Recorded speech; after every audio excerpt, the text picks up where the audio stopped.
Warning, the views and opinions expressed in this presentation are those of the producer and those appearing in the show and do not necessarily represent the views of DerryCam, the Town of Derry, or any of its staff or affiliates.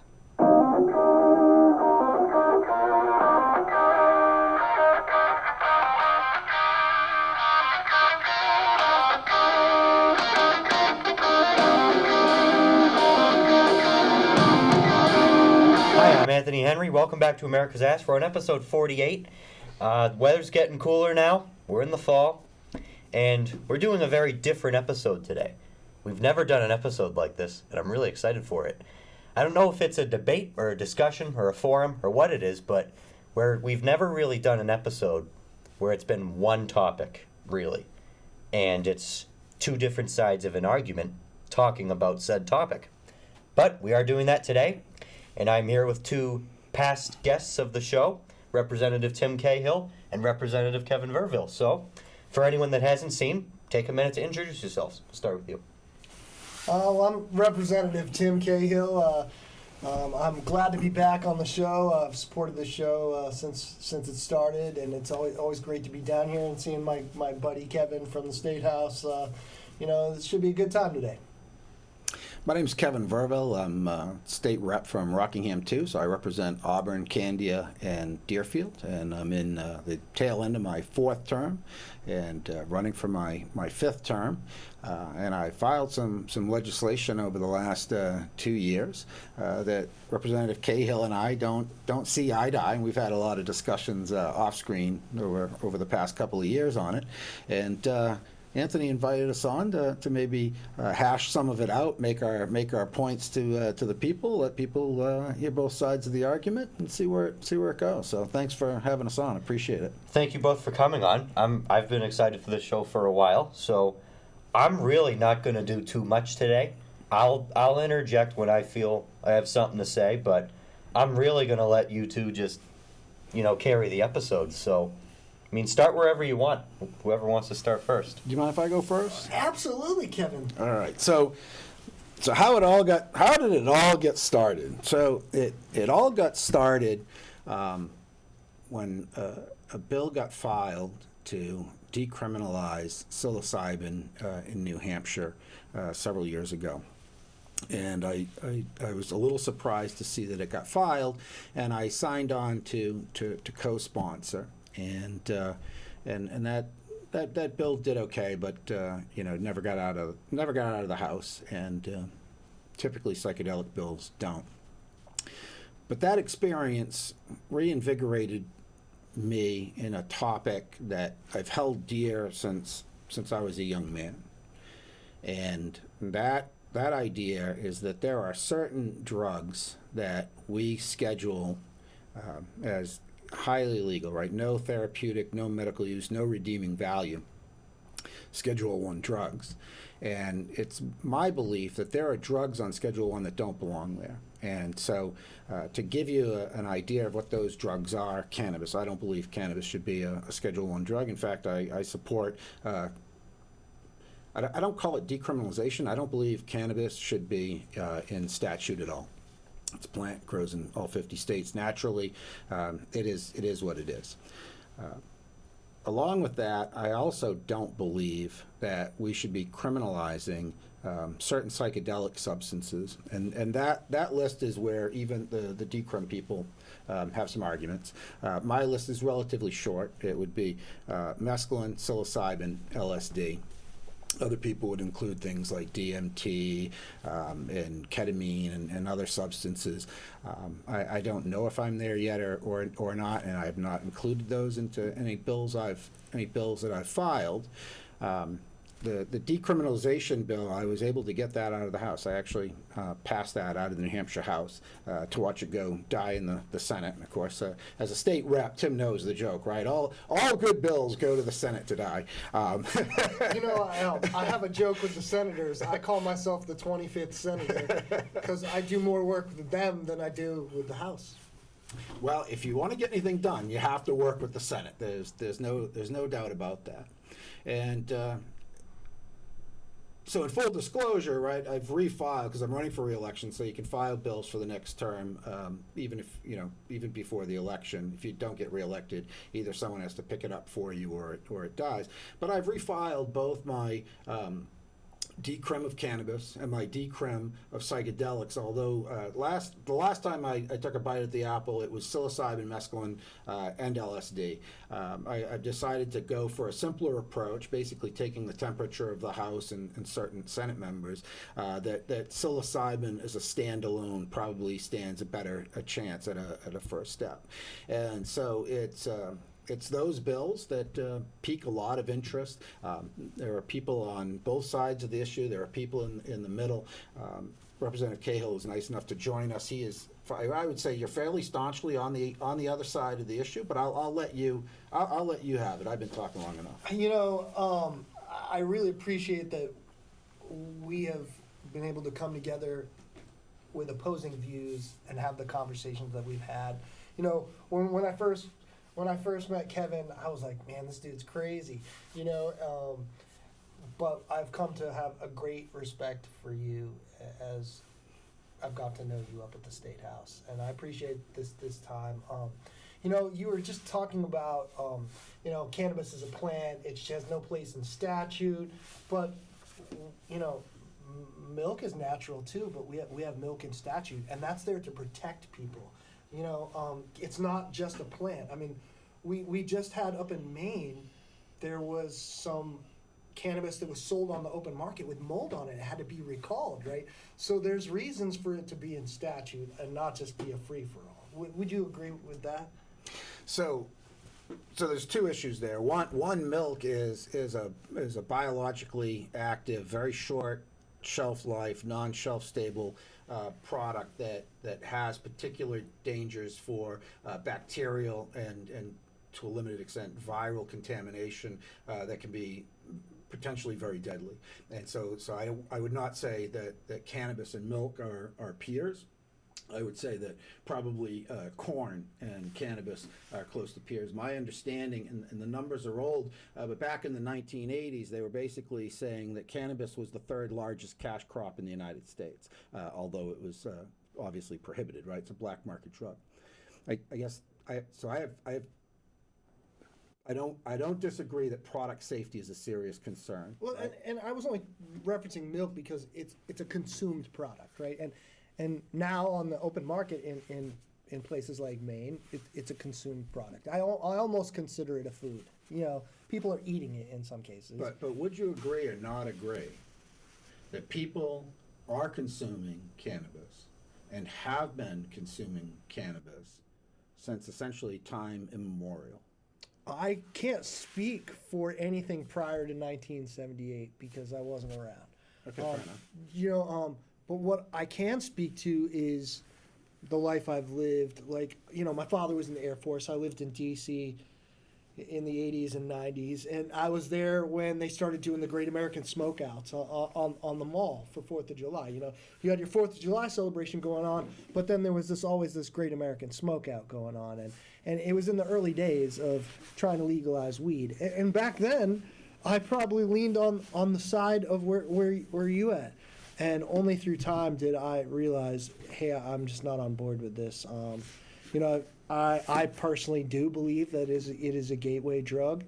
I've had numerous friends die from overdoses, and I don't want to see anybody die from overdoses. And so I don't want to participate in pushing people down that road. Could we just take a break for real quick?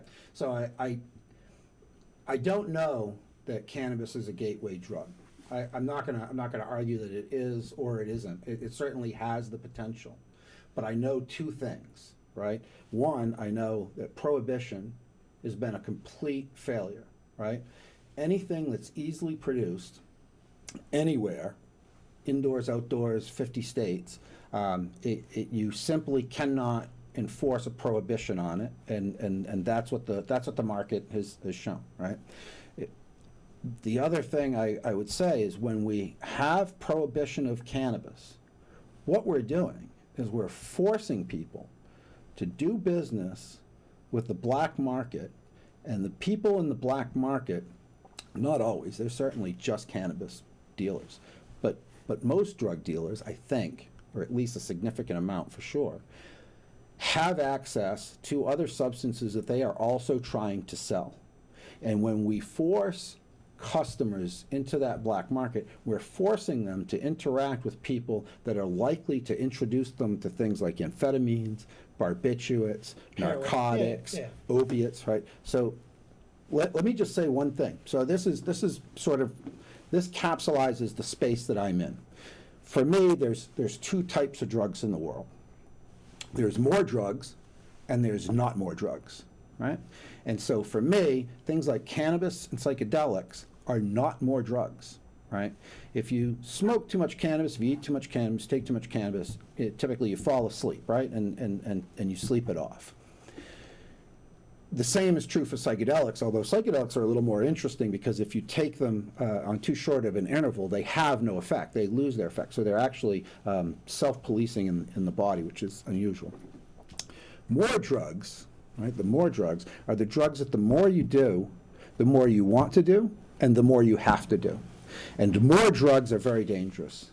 And more drugs include amphetamines, barbiturates, narcotics, opioids, right? Those are highly addictive, potentially very dangerous, and certainly potentially lethal drugs that have some very serious negative consequences.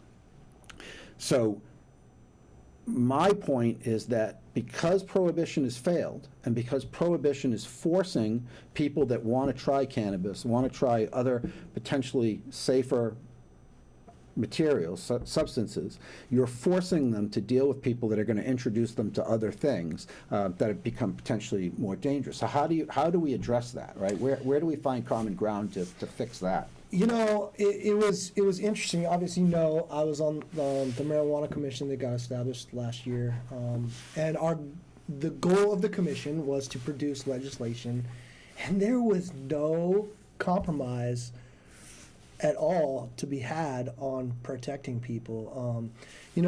We had big tobacco for years, and we know that they've been sued because they put chemicals in their product that made them addictive, and I think we're seeing that currently right now with like the weed that's being used in vaporizers. We know they're putting addictive chemicals in, and big marijuana. I'm telling you right now, they'll do the same thing that big tobacco did. They'll put addictive chemicals in that make them addictive. So it wouldn't be just a plant. I mean, I think. So just you go one down second. in Massachusetts, people are allowed to grow their own plant. I think that's a little safer than big cannabis, So chemically engineered. let me just stop you real quick. So we have common ground, right? Representative Cahill and I both have common ground. So the legislation that came forth was to essentially make the state of New Hampshire the state pot dealer, right? The state cannabis dealer. And I was against that. I was against that bill. So I'm a pro decrim guy. I actually argued on the floor of the House against that bill because I don't think that the state of New Hampshire should be the pot dealer. And I think you agree with that, right? I agree because I think that it's still Schedule 1. Banks aren't gonna touch that industry. We'd have to create our own New Hampshire bank to be legitimate, right? Which would be hard. I think there's already a lot of corruption at the State House. I think having us have a bank is going to create more corruption. So we don't necessarily agree on why we're against it, but we're both against it, right? There's a lot of arguments on both sides. The other thing I don't like, that he doesn't like, and I actually used the term on the floor of the House, big pot. The bill that they brought before us, that was a big pot bill. That was a pseudo monopoly, right? 5 to 7 or 5 to 11 licenses. That is big pot, and I am like Representative Cahill. I am against that. I'm not saying big pot shouldn't be able to compete in the marketplace, but there's no way we should be giving big pot a leg up over mom and pop. You know, when you were speaking on that bill, one of our leaders, Doucette, approached me in the back of the house. I was sitting in my wheelchair that day because I was fresh off an injury, And Doucette came back, and he started to tell me that me and my people needed to go along with this bill, or it was going to have political ramifications. So I definitely don't like Big Pot. I mean, Big Pot spent $40,000 against me in my campaign to unelect me, and people should know that Big Pot is pouring money in to affect outcome. I'm surprised that they didn't come after you a little bit. Although, Well, so let's explore that a little bit. So, I was strongly encouraged to cease and desist with stating my opinions publicly, especially on the floor of the House, because the narrative that was going around is if we don't decriminalize pot this year with this bill, with this governor, we will never have decriminalized cannabis. And you, Representative Verville, you want decrim cannabis, so you have to vote in favor of this. And I said, I don't support monopoly bills, and so here's you want to talk about a really funny twist? Let me tell you. This is about to be a really great conversation. So let me give you a really funny twist.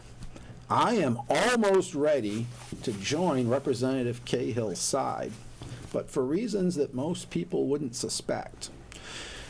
Because of that big pot bill, because of the monopoly structure that was built into it, because of the favoritism to big business, and because New Hampshire is bordered by Massachusetts, Vermont, Maine, and Quebec, which means you're never more than an hour from a state border, as far as I can tell. Yeah, absolutely. So if you want legal weed, it's a pretty short drive because you just have to cross the state line. One of the things that's funny about forcing people into a black market or forcing them to behave illegally, right? So if you're a New Hampshire citizen, let me push back on that just a little bit, because no one's forcing anybody to commit a crime; they're choosing to commit a crime. No, but you're forcing, because they want to do it, you're forcing them to break the law to do it. No one's forcing them; they're choosing to break the law. Okay, semantics. I'll give you the point on the semantics. But if I or anybody else got in the car, drove down to, say, I don't know, 420 Middlesex Avenue in Tingsboro, and purchased cannabis legally in Massachusetts, right? I can do that. I can go do that. As soon as I drive it into New Hampshire, I've now crossed state lines. You've committed a federal crime, right? Multiple crimes, yeah. Multiple crimes. Yeah. Interstate commerce, yeah. A lot of trouble can follow that. So you take the average Joe or the average Jane, and they either have to go to their pot dealer or they have to cross state lines and commit all sorts of crimes to get a product that they want, that they've been using for decades, right? There's no shortage of cannabis on the legal or illegal market. I almost want to keep it status quo in New Hampshire, just because it plants the seed in people's heads. If this law makes no sense, and I will go to these lengths to circumnavigate this law, what other laws don't make sense? But that's a conversation for another day. But it's an interesting intellectual question, right? If you want people to question government and government authority, if you force them to have to act illegally to do the things that they choose to do, you plant that seed. I'll tell you, we do have some common ground, and I love the fact that we're able to have those conversations and become friends. I mean, I consider you a friend now. Yeah, certainly. I do think it's sad that even you, as a state representative, had people try and silence you, because you're actually speaking for the people, just like I'm speaking for the people. And I think it's disgusting that leadership even tried to silence you. I mean, well, I didn't say it came from leadership, but I did say it came from the membership. What I will say, though, is virtually any bill of any importance, you're going to get lobbying. So we repealed the death penalty in New Hampshire. The governor vetoed it. We had veto day, which is coming up this I remember when soon. I remember when he vetoed that. And the death penalty veto was overridden by the House by one vote. And so anybody that voted to override the veto in the House that day essentially repealed the death penalty in New Hampshire. I voted against the death penalty. I don't believe the state should have the right to kill citizens. That's just one of these quirky things I don't like. And I was lobbied hard that day, right? Don't vote again. Vote to sustain the veto. And I said, well, I can't do that. It's not where I'm at. And so then the next step is, well, go take a walk, right? When the vote gets called, just take a walk. And I said, well, I can't really do that either, right? Because it's still shirking the duties. So, the joke I was making at the time, to get it back to the cannabis bill, is imagine a cannabis bill so bad that not only does Representative Verville have to vote against it, but he has to take to the floor of the House to speak against it to get other people to vote against it. That's how bad that bill was. That's how I described that bill. Yeah, I got to be honest with you. I had so many people from around the state, from different agencies and different walks of life, all thank me for the work I did to go against that bill. It had a lot of problems with it. There was no compromise on, I really, obviously, I care about protecting the kids. I work with Raymond Coalition for Youth. It's no secret that I care about keeping the kids off drugs and protecting the kids, and we have a lot of problems. The 2023 CDC Youth Survey information just came out, and nationwide, 17% of high school kids are admitting to smoking and using marijuana in some form. In New Hampshire, that number is 20%. And we're not a legal state, right? And it's clearly, even under the legislation that's trying to be pushed forward, minors wouldn't be allowed to partake. So clearly there's this thing happening, and I think there's a correlation between our pathetic school test result numbers and kids getting high all day in school on the vaporizers. I mean, we know we have problems with the vaporizers. Yeah, so I'm not going to blame the lack of academic performance of the New Hampshire public school systems on cannabis. That we should have a discussion on that some other time. I mean, obviously that's a topic in itself. But you're making my point for me, and here's the problem. Here's the problem that seems to be intractable. We've tried prohibition for decades, at least a half a century, even further back. And prohibition on virtually all drugs, I say virtually all because we've actually done a pretty good job at getting rid of a handful here and there, prescription drugs. Prohibition isn't working. And my point is, when you force people to deal with people that are selling other substances, you're putting them in close proximity to that. And so the prohibition model, I think, fails on two faces, right? It fails because prohibition simply doesn't work. It doesn't generate the results it's supposed to. And second of all, it's forcing people to deal with people that are dealing other more dangerous substances. And I find that to be very problematic as well. And so where's the compromise on things like testing for driving and keeping people? I mean, it's a performance decreasing drug in some people. Even if it's only one person that gets performance decreasing drug, we don't want people on the road high, right? Like, I agree. Do you have kids? So, well, wait a minute. I'll say two things. One, I agree. We don't want people driving impaired. I would say that But there was no compromise. No one would compromise. And if you were using cannabis, you are an impaired driver, period. And the impairment is not a benefit. It certainly is a detriment. We have impaired driving statutes. The challenge is there's no real good test currently, like there is for alcohol. Well, what about the smell test? I mean, you can smell weed, but those pieces of legislation were trying to make it against the law for police officers to use their nose when smelling for weed. Yeah, I don't disagree with that because that's commonly used for alcohol, right? If there's a smell of alcohol in the car, so you and I are out on a Sunday drive, right? You're driving, we get pulled over, and they get a strong smell of alcohol from the car, right? They're going to start asking you a lot of questions, and you're going to say, "No, man, I'm on the short and narrow. I'm a good boy." And they're going to say, "Well, strong smell of alcohol," and you're going to say, "Well, have you seen my passenger?" And I'm just giving them a ride home, right? So it's possible to have that smell in the car and not have an impaired driver. But the cop still has probable cause to further evaluate, to make sure that you're not the one impaired by alcohol. I have no problem with with including any substance, any conscious altering substance to impaired driving. I mean, that to me, that's common sense, right? You don't drive, you don't operate heavy machinery, you don't. Oh, I'm glad you brought that up. Twice in my life I've been hurt on the job, and both times my coworkers were high as balls. I mean, high. So, but that's under the prohibition model. So how do we see? I don't know how to cross that bridge. I don't know how to stop that. I was a union worker in Boston. I'm in the operating engineers union for years, and all my apprentices are always high on their vaporizer. Do I want them working on a 3-phase motor or moving a 6,000-pound pump? No, I don't want them doing that because they're going to get killed.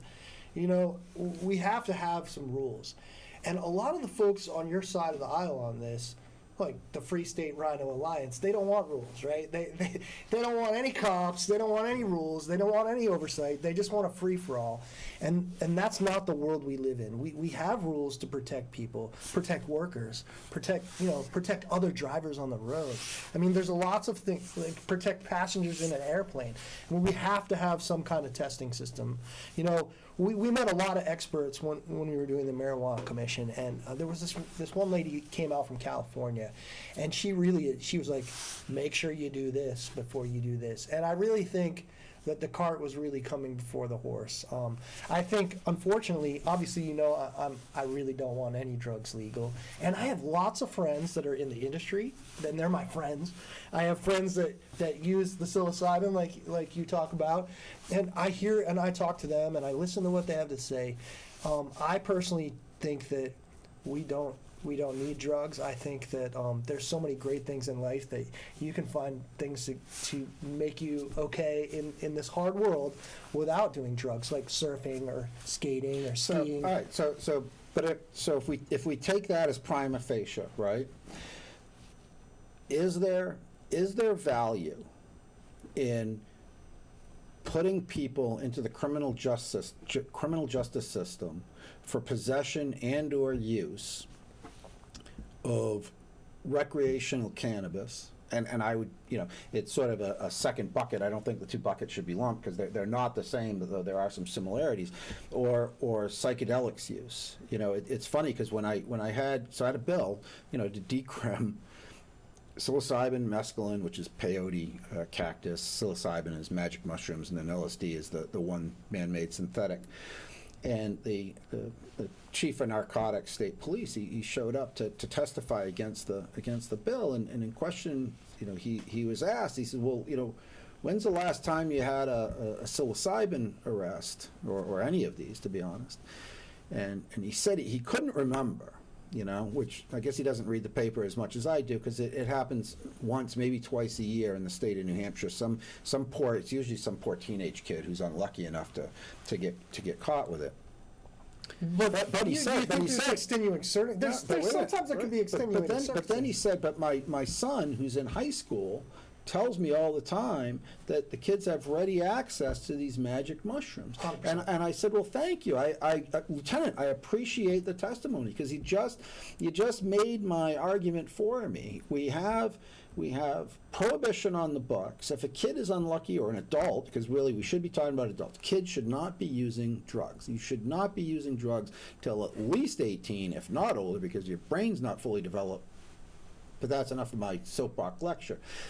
The question is, what's the value of putting these people into the criminal justice system? When you think about psychedelics, any possession, any level of possession, is an automatic felony. So now you are a felon. You have to report it on job applications. You lose your right to firearm ownership. So because somebody wants to experiment with their consciousness once, twice, maybe 3 times a lady, I don't know. But making them a felon for that experience, what is the value there?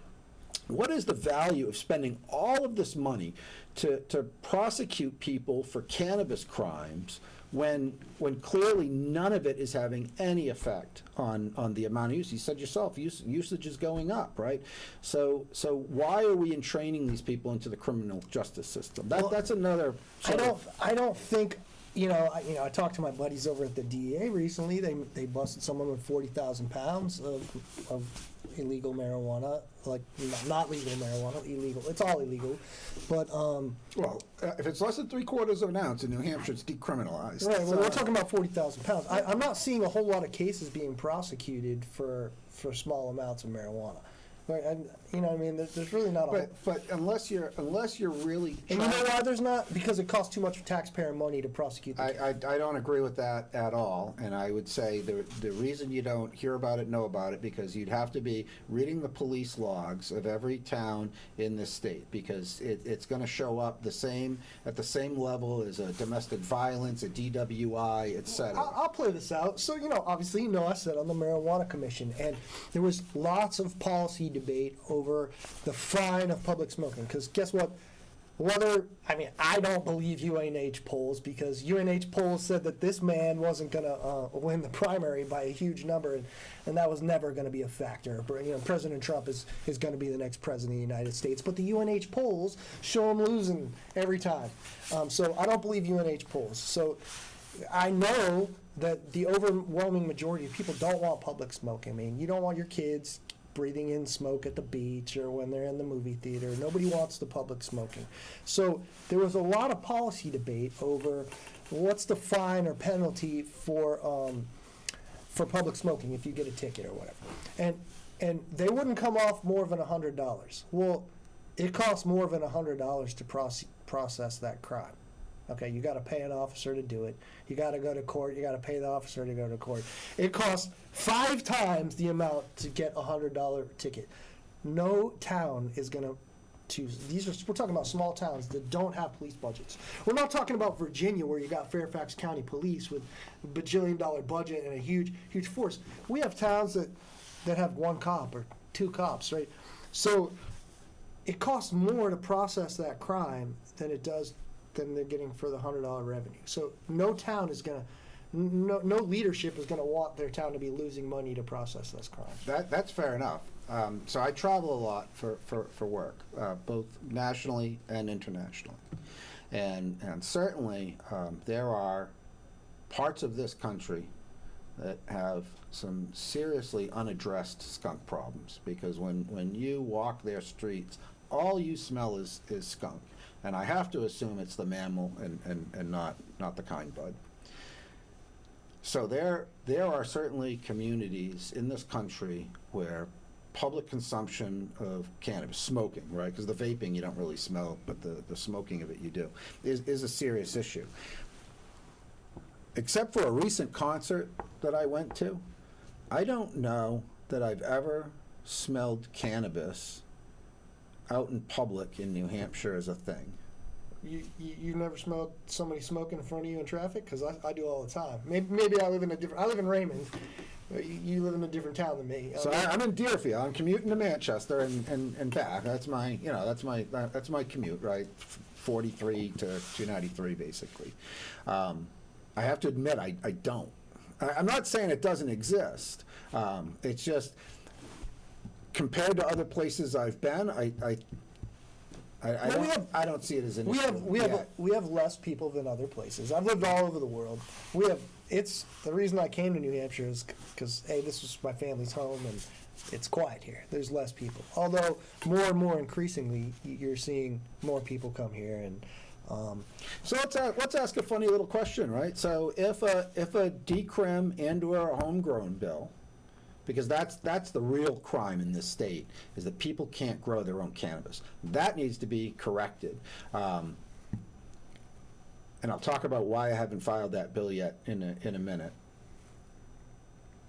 And now I forgot what the heck You I was were going to talking ask me if I would vote for it. Oh, yeah. So if there was a decrim or a homegrown bill that came with stiff penalties for public consumption, is that a compromise you could swallow? Well, I'm not going to get the opportunity to do that because but that's out fine. of state, big pharma money spent a ton of money to get me unelected. But you're not answering the question.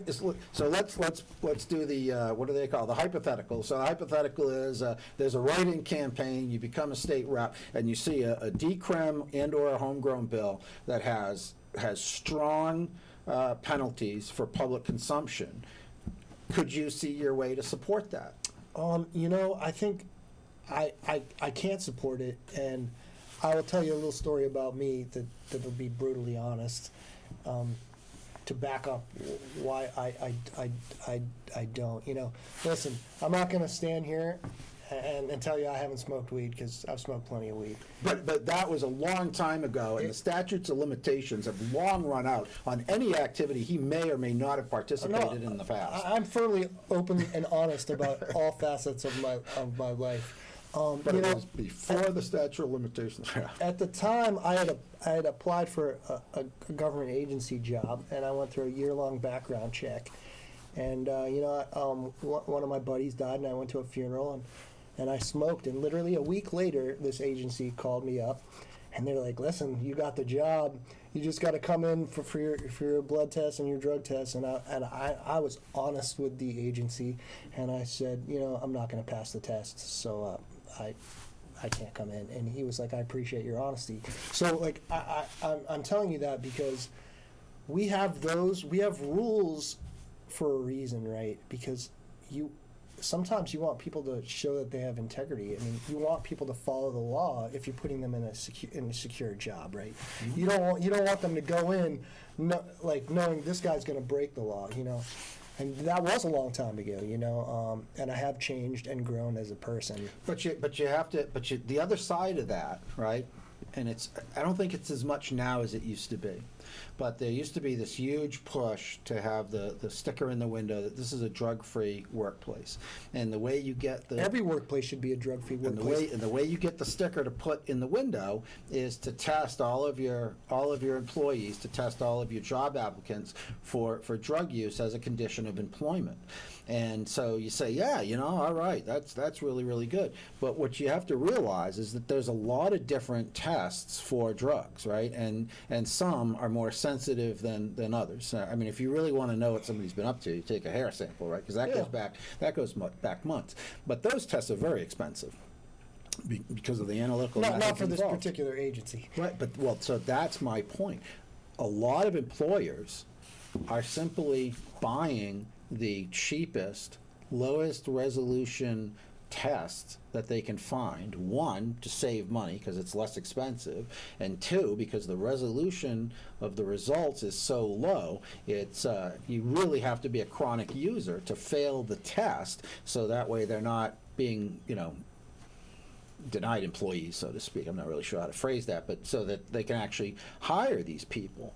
And so, to me, that behavior, and I'm not here to judge any business. I mean, it's a private business. Do what you want to do. Well, but that's a wink and a nod, right? I think we have a responsibility as legislators to protect workers, and I do think every workplace should be a drug-free workplace.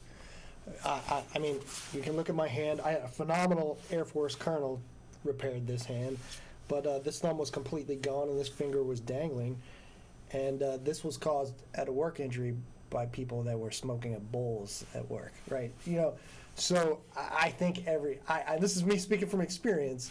I would have rather had my hand working and not had to deal with those things than care whether or not they're free stater-ish to be able to smoke at work. Well, I don't think anybody's advocating to smoke at work. That certainly is not a message that I've heard advocated anywhere.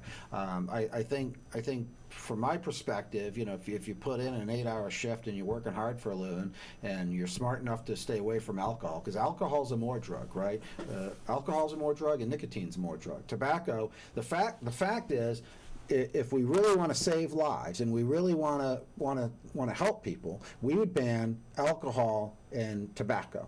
And there's two reasons we don't do that, right? The first one is money, right? Money makes the world go around. People in Salem got to make their money, right? And the other fact of the matter is that those materials are easily produced locally. Alcohol prohibition taught us that in this country. Why we can't face up to the same reality with cannabis absolutely blows my mind. Absolutely blows my mind.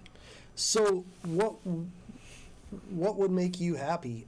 What is you're looking for? Just open home grow your own? So I have never filed a homegrown bill, and actually I said I would circle back to that. So my dream. Do you think there's too many corrupt legislators that want to make money themselves and they'll never support a homegrown bill? My dream is that cannabis comes off the New Hampshire RSAs, comes off the New Hampshire laws. It's still Schedule 1. If the feds want to come and enforce cannabis laws in the state of New Hampshire, let them have at it. Let's see how that plays out, right? So that's fine. So my preferred model is it is simply not a regulated substance. It's like growing magnolias at home. You know, you can do what you want, buy them, sell them, trade them, use them, do whatever you want. For me, I think that's the simplest way.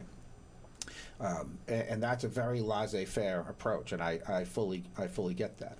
That's what I want. If there's some negotiation that gets me part of the way there, not all the way there, yeah, you know, I'll take that up to a point. Not this monopoly crap that we had last year. I won't swallow that hook. But that's my preferred embodiment. I don't see any value in the state having any role responsibility with cannabis. Yeah. So it's a big ask, and I get it's a big ask.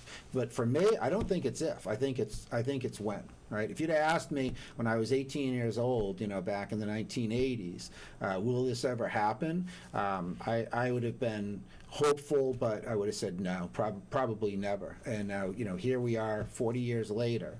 And I would say that the tide is certainly shifting.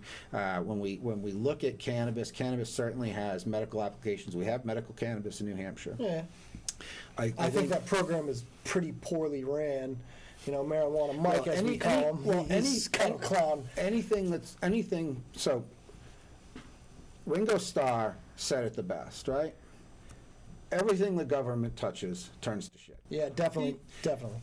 So any government program is going to have those problems, and that's why I want the state completely out of it. That's why I just take it out of New Hampshire RSA. If the feds want to do it, let the feds do it. The same is true for psychedelics, right? When we look at, because there was an ice on research for over 20 years, and it is shown to be very beneficial for terminally ill people to be able to face death with dignity and not be afraid of death. It has showed remarkable results for treating depression, post-traumatic stress syndrome, other things. And what's really, really, really interesting about psychedelics, and one of the reasons I think Big Pharma is against it, is that most studies show that psychedelics are highly effective on a single high-dose treatment. So you receive some therapy, some training before the experience. You have a very high-dose psychedelic experience. You have debriefing therapy after that. No, have you gone down to Peru? Have you taken one of these journeys with the Hiawatha or whatever it is? Ayahuasca. So ayahuasca is actually DMT, and no, I have not. There was a DMT church in Canterbury that was operating. The state tried to shut them down. They got a religious exemption. My understanding is they have since moved to Maine and are operating in Maine. So if you're interested in that sort of thing, that can certainly be found.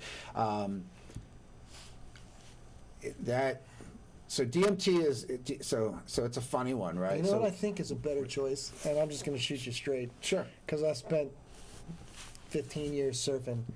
I think you can get a good experience in flow state and help for PTSD by just surfing, because I think your body creates chemicals on its own.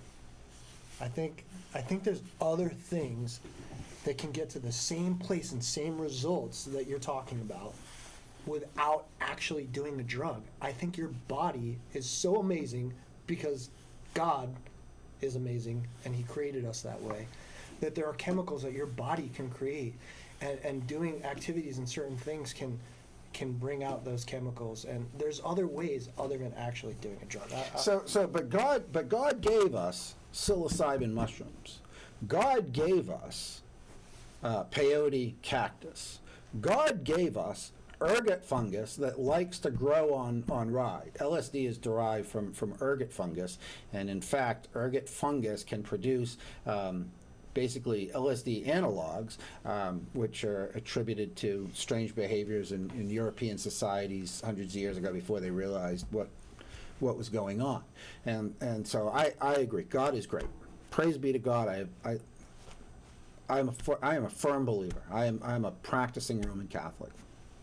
That being said, I believe that some of God's treasures that He intended us to have, or she, I don't want to get in that argument, would be these compounds that are made available. And in fact, if you do the research, if you actually do a little homework about the discovery of LSD and how that came to be, one doesn't have to dream very hard to say the forces of God acted on Dr. Albert Hofmann. He synthesized the materials, found nothing, went on for 10 years, had a notion I should go redo that research out of the blue, did it, accidentally dosed himself, said, ooh, that was different, went back to work on Monday, did the math.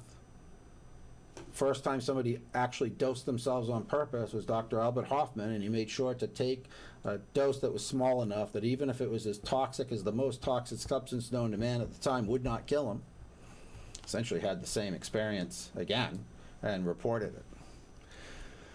So I see our host is telling us that we just gobbled up an hour. Like almost. It's nobody's. We got a few minutes left. Nobody's business. Keep going. I'd love to hear from Anthony here. Have you been enjoying this? Oh, I have. I forgot to mention this at the start of the show. This is our first hour-long show. We've never done this before. I figured this would be the perfect show to do that with. So, this has been the most in-depth discussion we've ever had on the show. I think that easily. I very much enjoyed it. Like, as you know, if you've watched the show, I didn't talk at all. I let them talk it all out. I thought excellent points by both sides. I think it'll definitely be a subject in the next session, without a doubt. There's two build files. Yeah. I got two bills in the file. I think that there's a 100% chance of that. Yeah, and I want everyone to keep in mind it only failed by 5 votes. The bill, both you voted against the bill, but it only failed by 5 votes. That's a great point. Yeah, and there's a very high likelihood And that it was a bipartisan failure, right? So Yeah. it was equal numbers for and against, both Republican and Democrat. That bill had some very, very strange outcome numbers compared to other hot button topics. Yeah, I saw a pie chart. It was, like you said, it was 25, 25, 25, 25 virtually. It was really interesting. I've never seen that. Like, I haven't followed it too long, but, well, like 2-3 years now, but I've never seen that. I think that the last 2 years, and I said this to both majority leaders and the minority leader, I think it's a shame that we spent 2 years wasting resources and time on that bad piece of legislation when we could have, worked on numerous issues. So to be fair, I had my pulled cannabis out of New Hampshire statute. I passed that out of the House 2 years ago, and if the Senate, in their wisdom, would have passed that bill, and we could have strong-armed Governor Sununu, who, I have to admit, on cannabis, I'm very unimpressed, because he told us for 7 years that he would never, make cannabis sales allowed in New Hampshire, and then on his 8th year in office, he does a 180 and says, well, if you gave me a bill that looked like this and smelled like this and steamed like this, I would probably sign it. It's worse than that. I mean, during the Marijuana Commission, at the 11th hour, his staff walks in with a list and presents it to us, and it was like, if these aren't in the bill, he won't sign it. And we were like, go pound sand. Like, literally, go pound sand. That's not the way to legislate or govern or work or debate policy. To walk in with a list from the corner office. See, Representative Cahill and I have a lot in common because I agree. I wouldn't use that language on TV, but I agree with the sentiment 100%. He flip-flopped on the issue, and then he set the bar so high that he basically turned the chess table upside down at the last minute. And it's not the way to do business. Or govern or legislate. Sadly, big marijuana and AFP successfully eliminated me from being back, and I was looking forward to being back. I think it takes a couple years to get good at doing that job and learn the ropes, and I have enjoyed my time as a state representative. So I have too. I've served 4 terms, 8 years. I'm running for my 5th term, going glutton for punishment, I suppose. When you get good legislation passed, it is incredibly rewarding. When you kill bad legislation, it is incredibly rewarding, and I think any time that you can provide good, honest constituent service, that is also a very rewarding experience. Serving in the House of Representatives in New Hampshire is a very unique experience, and it's been fun serving with you for 2 years. We agree on some things, we don't agree on some things, and that's true with almost anybody. The real trick is to be able to have the conversations, right? To move the conversation forward, to try to find the common ground, to see if there's some way you can get enough people together to get done at least a fraction of what you want to do. Thank you very much for having both of us on. You run a great show. I love watching your show. Thank you. And it's a great forum. Well, thank you both for coming on. Anything else to say before I give my little monologue? Or No, thank you so much for having me on your show the multiple times. I enjoy coming and coming down to Derry and seeing what you're doing. Great. You run a great program, and it's a service to the whole state, actually. And I'd like to thank Representative Cahill for coming on. Believe it or not, it's hard to find anti-decrem people that are willing to come on and have this type of conversation. I'm not sure why. So I tip my hat to Representative Cahill for joining us today to have this conversation, and it was fun. Well, Absolutely. thank you both for coming on. I greatly enjoyed it, and I hope that everyone watching found it informative, no matter what side you're on. And I'm going to close my show with this same sentiment every time, and this isn't about drugs in any way, but get registered to vote, please. I can't vote, so I need everyone else to vote. So, in Derry, our town clerk is Tina Guilford, our town moderator is Dave Nelson. Please get registered to vote. I can say the same about both your towns. All towns in New Hampshire, nationwide, this election is far too important to sit out. For issues like this. Issues like this get decided in November. Who you put on the lower half of the ticket with the state reps and senators and all that gets decided by you. So in the end, even though they both have all the arguments, you're the one that actually decides it. You're the one that actually has a say on whether or not this is legalized, whatever drugs it may be. So get registered to vote, and remember to vote November 5th. And yeah, that's it. Hour-long show. We did it. I'm Anthony Henry. This has been America's Ass. Thank you for watching.